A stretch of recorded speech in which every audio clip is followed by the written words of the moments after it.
jiwa yang merana.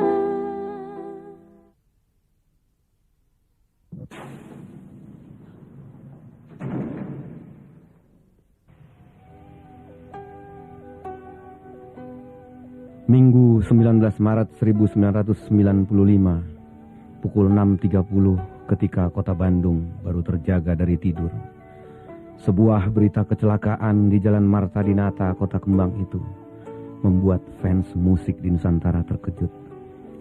Yang mengalami kecelakaan itu adalah Nike Ardila, penyanyi, bintang iklan, bintang sinetron dan film yang lagi naik daun.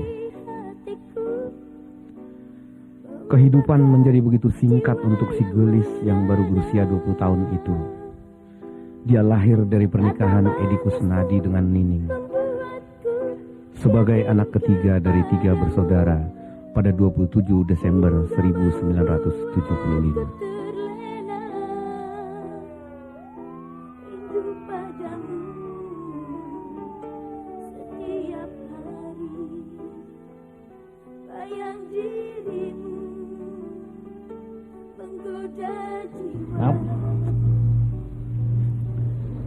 Jam 12 malam itu ini kita bisa ada acara untuk menghibur pemotretan dari majalah Aneka. Ya silakan aja Neng, Bun Papi sangat rindu sekali mana Neng. Yang mengucapkan minta maaf lagi.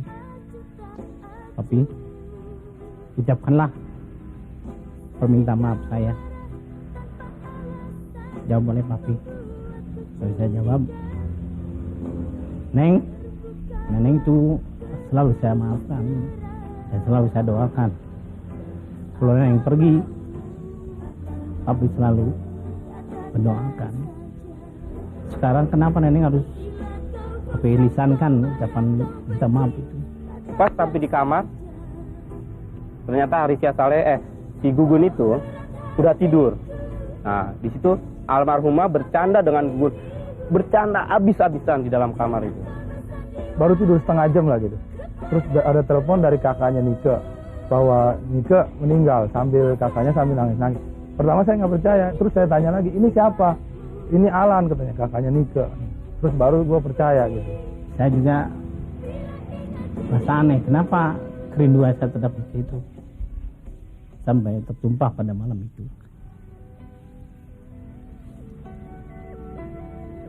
Nike pada waktu itu juga merangkul saya.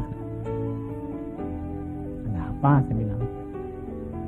Lalu saya sambutnya susah.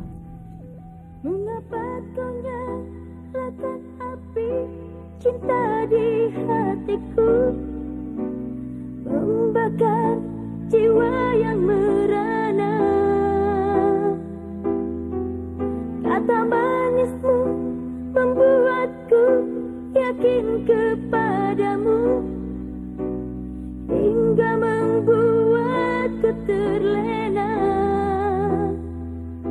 rindu padamu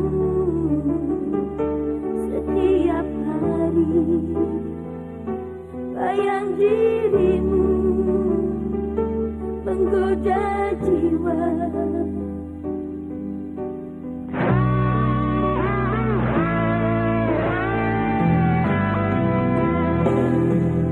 Mengapa kini ku rasakan lain di hatiku? Kau diam dan acuh tak acuh. Sering kau marah tanpa alasan, membuatku curiga. Terbukalah terus terang, apa maumu, katakan saja. Bila kau bosan, kau marah, kau benci, katakan saja. Walau berat hatiku melupakan dirimu, jangan kau bersandiwara kepadaku. Bosan, mungkin itu sifatmu. Benci,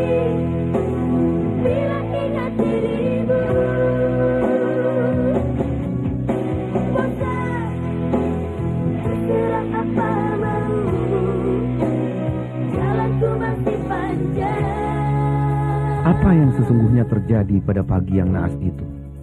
Banyak cerita, tapi dengarkan cerita Atun, rekan semobilnya waktu itu. Cepet-cepet om, udah jam 5. Wah gimana mau nyusul ke Bogornya nih ke gitu. Nah ini kesini, ini tuh corona tuh pelan banget. Nah ini tuh dari sini mau ke sini, dari sini ini kan rumah-rumah om. Nah di situ tap yang gede itu, tap di sini, jadi tengah loh. Ini masuk, ini ke kiri kena alamat. Pas kena pohonnya tuh rasa. Jangan kau bersandiwara kepadaku. Bosan, mungkin itu sifatmu. Benci, bila ingat dirimu. Bosan, ku bergerak apa mau. Benci.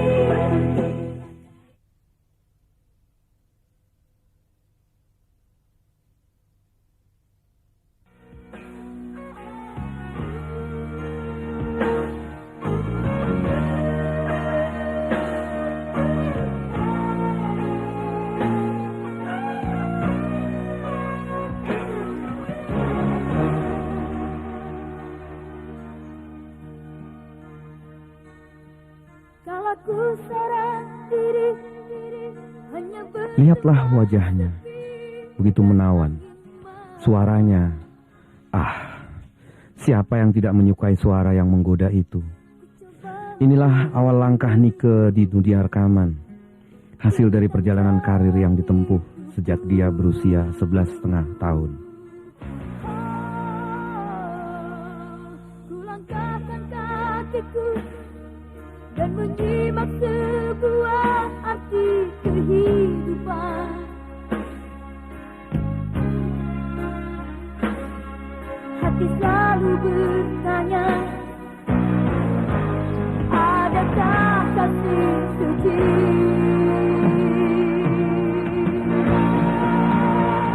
dalam cinta? Adakah cintamu?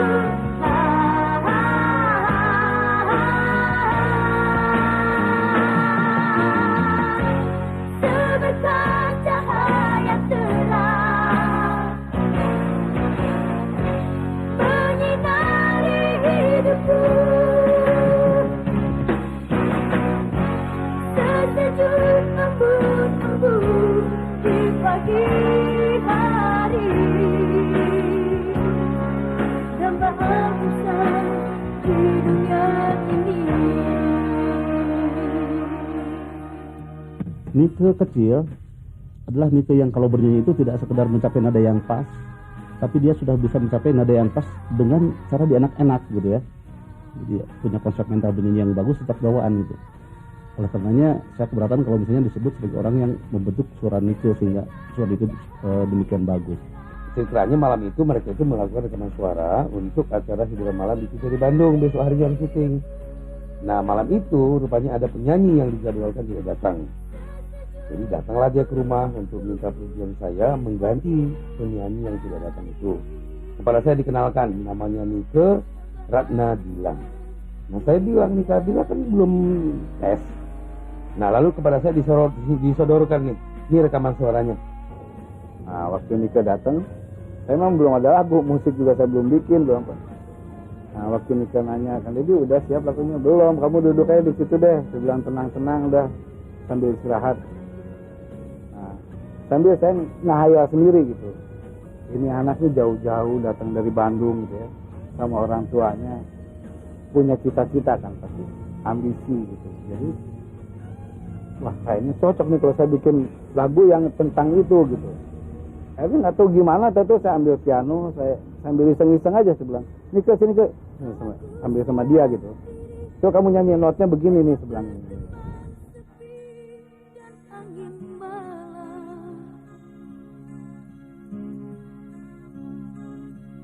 Ku coba merenungi tentang jalan hidupku.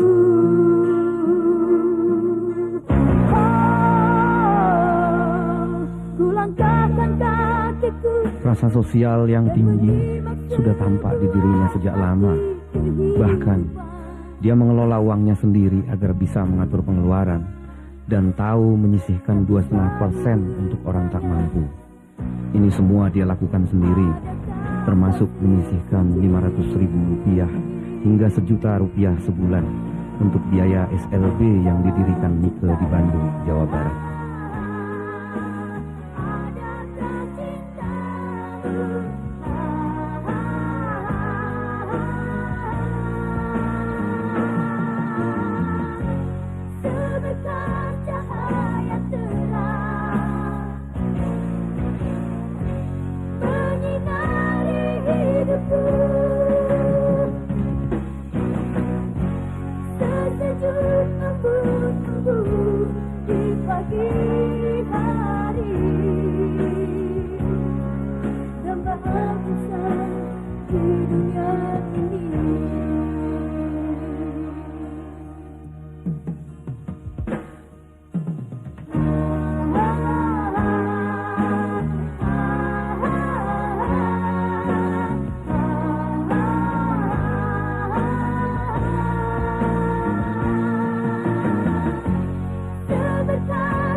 Pertama kali bertemu saya tidak punya kesan apa-apa tentang Nike, hanya saya lihat seorang gadis cantik yang pemalu, dan ketika dicoba vokalnya pun dia masih belum begitu bagus nyanyinya, tapi kemudian mungkin insting saya sebagai pemandu artis meyakinkan bahwa saya mampu membina Nike, dan terjalinlah hubungan kerjasama di mana mulai tanggal 26 Agustus 1987 saya kontrak Nike untuk jangka waktu 6 tahun.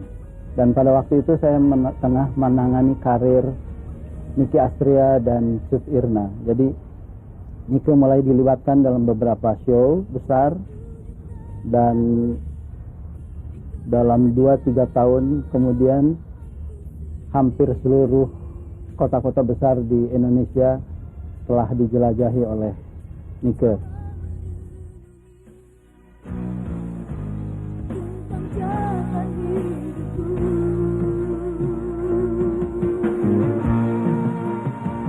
Dalam cinta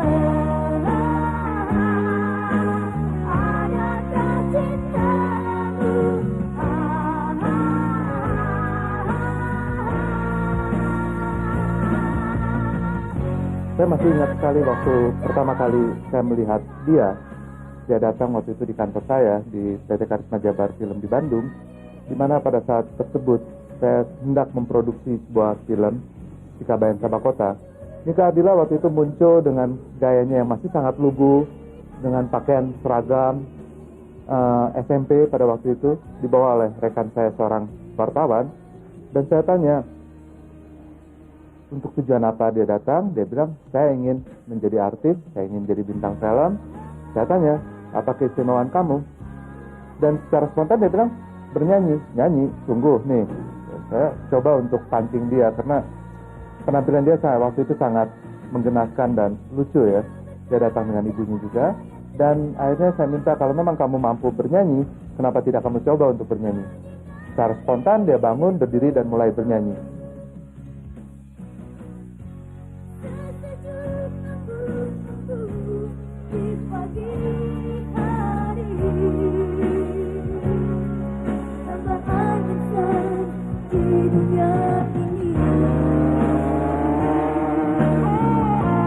Ketenaran sudah dia miliki. Hits bermunculan dari album-albumnya. Suara dan aktingnya menjadi tambang emas. Baginya, bagi keluarga, bagi pemusik yang menanganinya, bagi produsernya, maupun mereka yang tak mampu yang tergabung dalam sekolah luar biasanya. Nike menjadi idola. Bahkan di satu masa, potongan rambutnya menjadi model yang diikuti anak-anak gadis remaja. Jauh ku dengar aku di keheningan malam aku sendiri. Ku coba merenungi tentang jalan hidupku.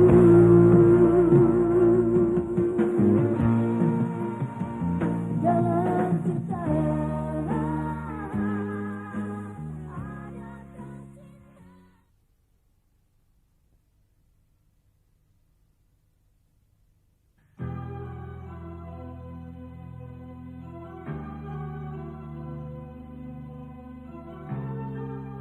Sejak keberangkatannya di dunia rekaman, Nike benar-benar mewujudkan cita-citanya menjadi bintang. Begitu cepat dia menjadi idola, khususnya bagi para remaja. dalam gelap kehidupan seakan tiada sinar cahayamu. Ku coba melangkah dari satu keyakinan, di dalam gelap pasti ada terang.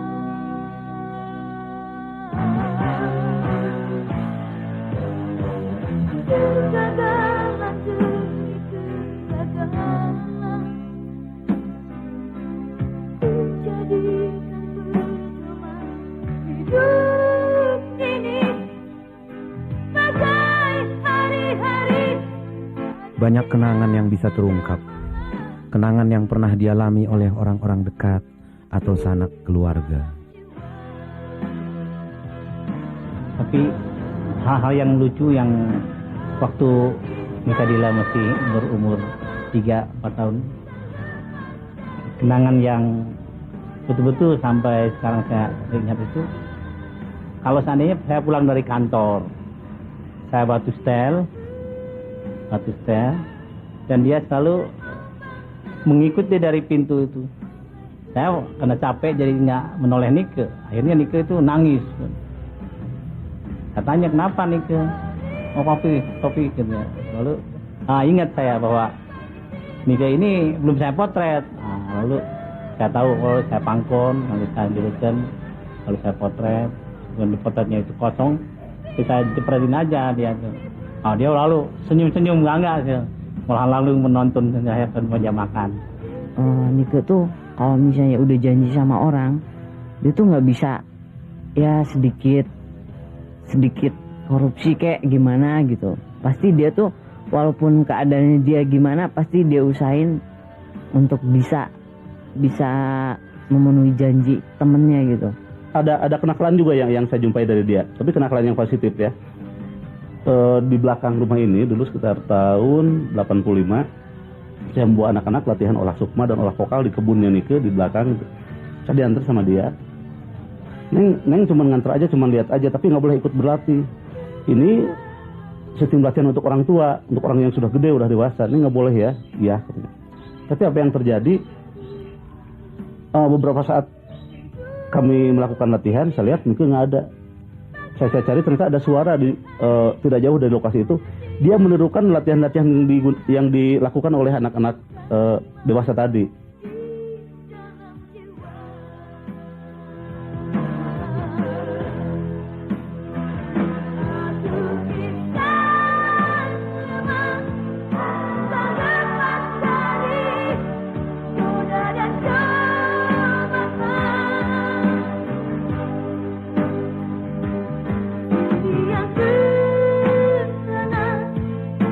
Terkembang ambing oleh kehidupan.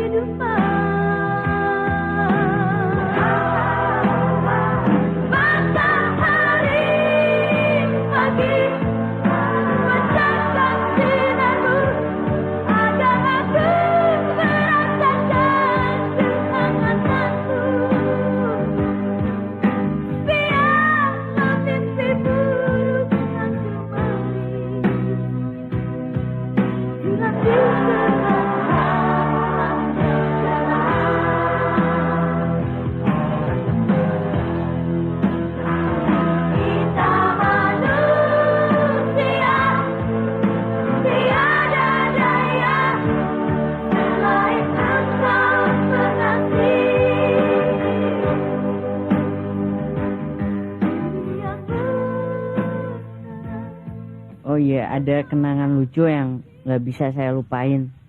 Ya mungkin beliau juga nggak bisa lupa gitu.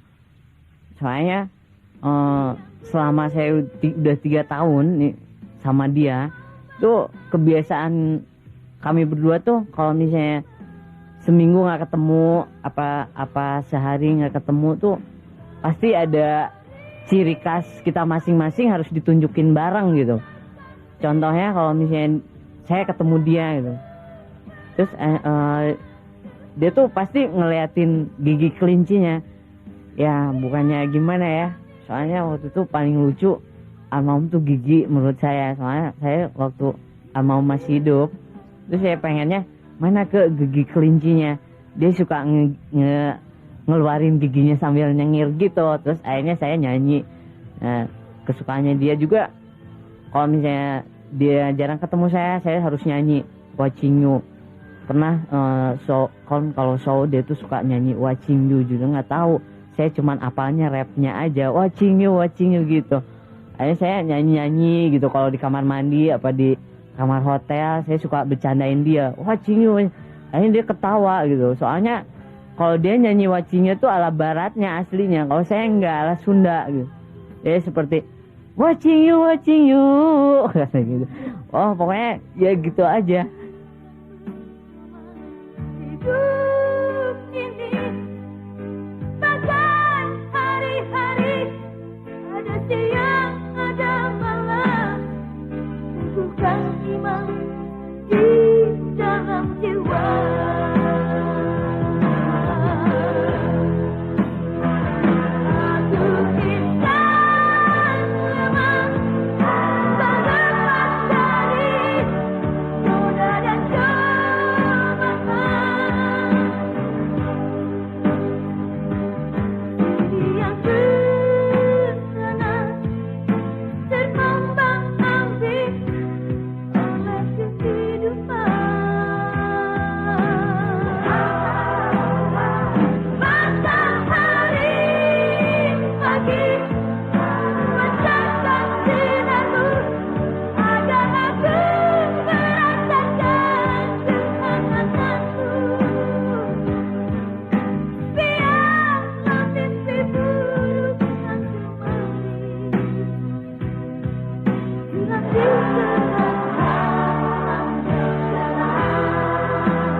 Cintaku yang membara, nyaris hilang dikupas badai prasangka. Haruskah pasrah dan selalu mengalah? Marilyn Monroe menjadi idola berat Nike Ardilla. Selain foto-foto idolanya yang dikoleksi, dibesarkan dan dibingkai di kamar tidurnya yang juga dihiasi piala-piala kemenangan dari dunia tarik suara. Juga souvenir-souvenir apa saja yang bertuliskan atau ada gambar Marilyn Monroe. Semua itu menjadi barang-barang yang menghuni kamar Nike yang telah tiada. Engkau tak pernah mengerti aku, benar sendiri.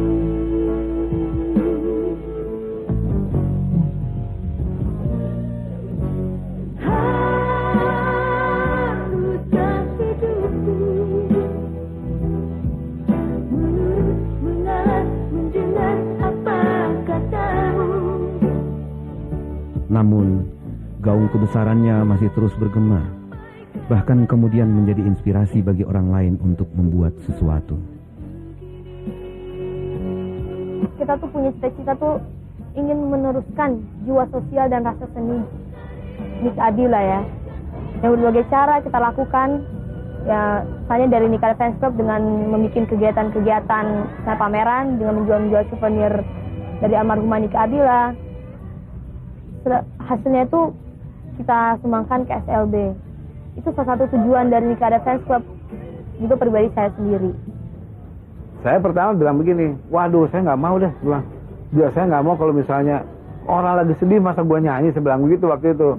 Tapi enggak, ini lain kata Doko, ini buat persembahan kamu, buat penghargaan kamu ke Nike yang terakhir sama keluarganya. Nah terus gimana caranya, saya bilang, kasih dong untuk apa yayasannya Nike, karena itu SLB kan, kasih dong royalti buat dia setiap apa kasetnya dari nol, saya bilang. Setuju nggak? Bilang. Mereka setuju. Akhirnya ya, kalau saya lihat dengan suksesnya ini, SLB mungkin bisa menerima yang cukup lumayan ya. Kami mencari seorang public figure, di mana public figure ini banyak dikenal oleh para remaja. Muncul ide dari salah seorang rekan kami, bagaimana kalau kita menampilkan Nika Ardila. Nah, Nika Ardila dari sisi sosialnya, dari sisi segi kemanusiaannya, itu kami tampilkan, dan kami langsung membicarakan dengan direksi kami. Kami akan menerbitkan sampul peringatan dan beberapa produk yang related dengan itu, yaitu kartu pos, kemudian pin dengan gambar pelangkun, gambar Nika Ardila, kemudian ada banner dan ada bundle. Memang saya tidak berhenti untuk mencoba menghidupkan terus karisma Nike ini dengan mengadakan tour show keliling, mengenang Nika Ardila dengan artis-artis pendamping seperti Dedi Dores, Nafa Urbah, Lady Afisa, semua orang yang pernah dekat dengan Nike, dan telah 7 kota kita lewati selama ini, dan ternyata antusias penonton di setiap kota luar biasa besarnya.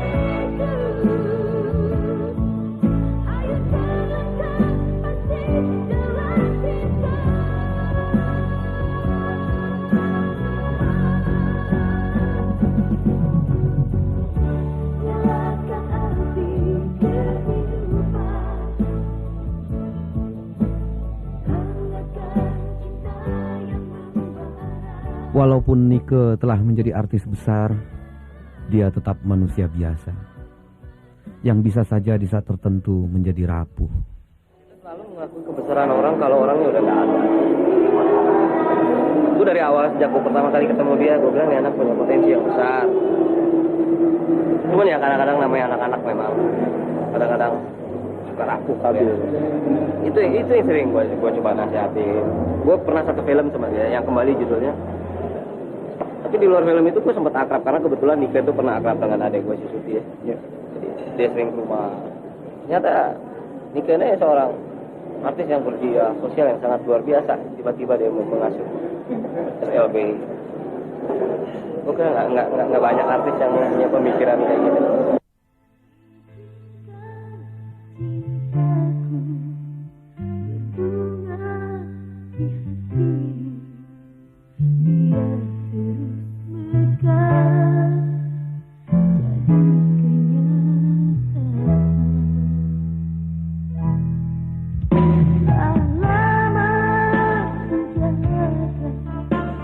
Belayar orang kita, semoga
didambakan lahir ke dunia untuk saya.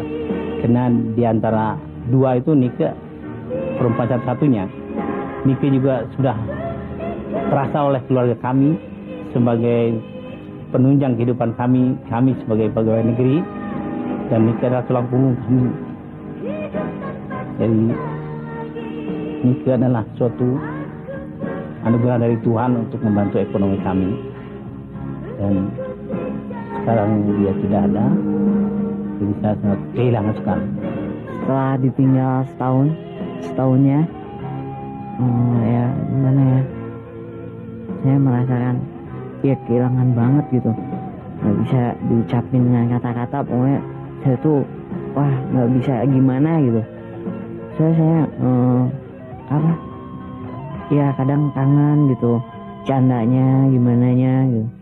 Paling kalau misalnya saya kangen sama almarhumah, saya langsung pergi sendiri ke Ciamis, ke makamnya. Kalau enggak, saya cuman ke Parakan dan lihat kamarnya sekeliling-sekeliling, terus saya sembahyang di kamarnya, ya minta doa dari Tuhan supaya saya biar beliau diterima di sisinya dan tenang di tempatnya yang terakhir.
Kematian, tidak ada yang bisa menduga kehadirannya.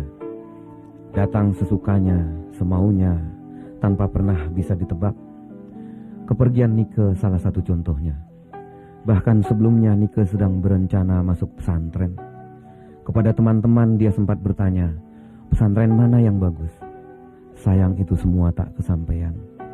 Tuhan jugalah yang menentukan segala sesuatunya dalam hidup ini. Kepergian Nike di antara puluhan bahkan ratusan ribu orang, ini pertanda bahwa Nike memang sudah dimiliki banyak orang.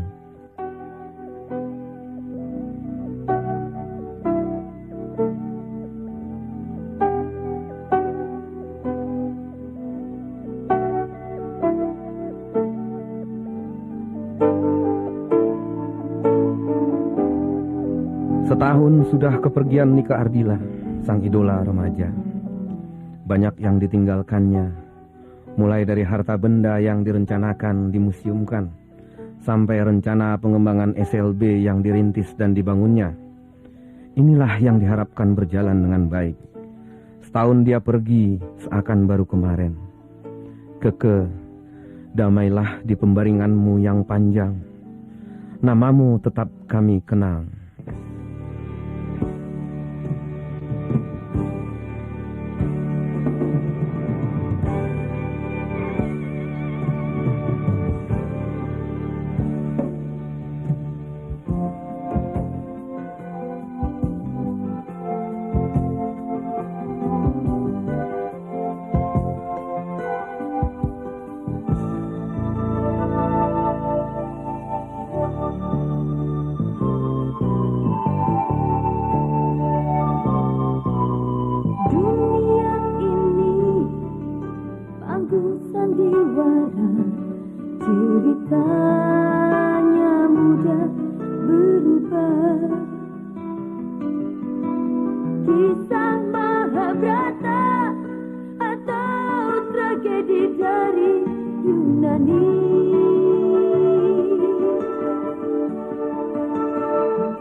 kisah Mahabharata atau tragedi dari Yunani.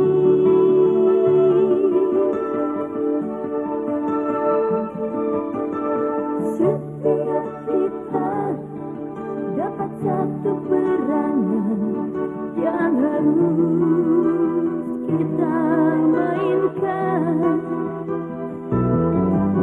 Ada peran wajah dan ada peran berpura-pura. Mengapa kita bersandiwara? Mengapa kita bersandiwara?